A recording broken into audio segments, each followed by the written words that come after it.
have come toward the conclusion of our program for today. And to formally conclude it, I'd like to call on the OPAPP Executive Director, Undersecretary Louie Montalbo. Good afternoon.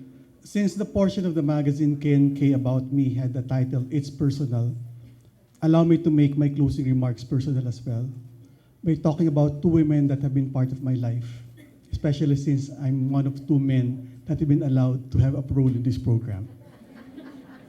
The first is my mother. She's now 84 years old. She lost her husband, my father, about 3 years ago.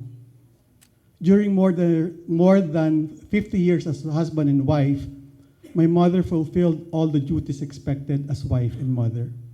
She raised 3 kids, ran the household efficiently, cooked wonderful dishes that to this day no cook or no restaurant can match. She was a public school teacher in the morning and would be home by the time her children would return from school. She did this for years and years until one by one, her children moved away from the house. Now she lives by herself in Quezon City in most days. She spends the weekend with me and her only remaining grandchild in the Philippines, my son, Paulo. I remember one instance when I was kind of complaining about the challenges of raising Paulo, my son. Then she said, and I quote, "I raised 3 children all by myself. You're just raising 1. I think she was tempted to follow it up with, "So shut up."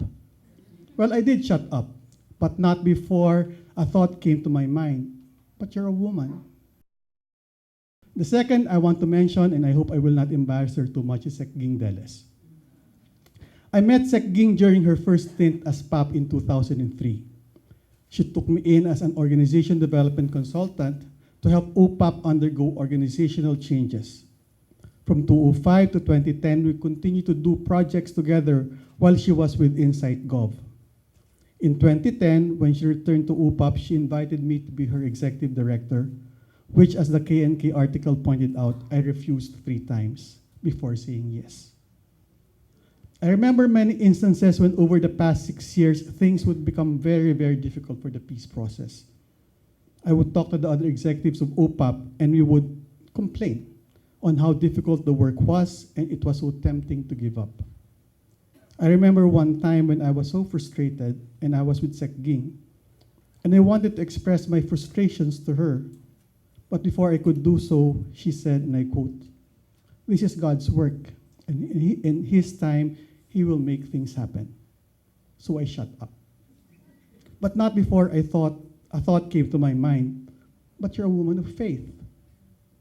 I will not attempt to be profound and try to extract meaning from these 2 stories of my mom and Sec Ging on what it means to be a woman.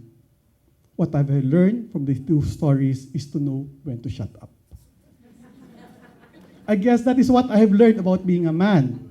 Know when to shut up. Not in order to give space to a woman, because it's not my place to give that space to her. Not in order to allow her to speak, because it is not my place to give her permission to speak.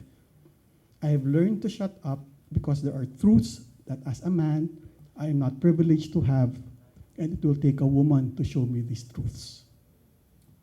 In less than 3 months, those of us who are appointees of the President will leave office. It is my fervent hope and wish that the excellent work done by the women of Pinoy's cabinet and the work of all the women and men in this room to advance the rights of women will continue and prosper. Thank you all for coming to this event, and it's time for me to shut up. Good afternoon.